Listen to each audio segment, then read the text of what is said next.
आचार्य चाणक्य के तथ्य। चाणक्य का जन्म 371 बीसी में एक ब्राह्मण परिवार में हुआ था। आचार्य चाणक्य के पिता का नाम चाणक्य था, जो कि एक शिक्षक थे।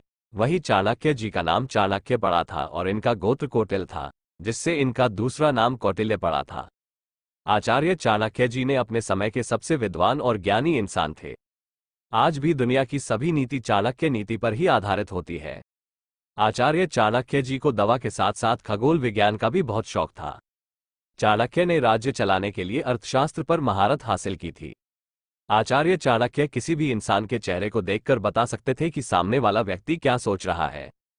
आचार्य चाणक्य ऐसे पहले विचारक थे जिन्होंने कहा था कि राज्य का एक अपना संविधान होना चाहिए। चाणक्य ने जिस तक्षशिला विश्वविद्यालय में अपनी पढ़ाई की थी, वह अब अफगानिस्तान में है। आचार्य चाणक्य जी ने अपने भोजन में जहर की कुछ मात्रा मिलाते थे, ताकि वो चंद्रगुप्त के किसी भी शत्रु के जहरीले वार से बच सके। आचार्य चाणक्य जी जब भी कोई प्लान बनाते तो वो बहुत दूर की सोचकर प्लान बनाते थे और साथ ही में हर प्लान के साथ एक दूसरा प्लान भी होता था।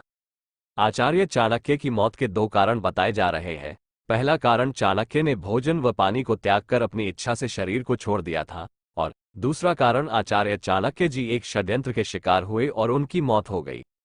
चाणक्य जी जब पैदा हुए थे तब उनके मुंह में केवल एक ही दांत था, यानी कि जन्म के साथ ही उनके मुंह में एक दांत उपस्थित था, जिसे देखकर जैन मुनियों ने भविष्यवाणी की थी कि यह लड़का राजा बनेगा। लेकिन ये बात सुनकर चाणक्य के माता पिता घबरा गए और कहा कि उनका पुत्र एक जैन मुनि या फिर आचार्य बने तो फिर आप इसके दांत को निकाल दो, ये राजा नहीं, राजा का निर्माता बनेगा।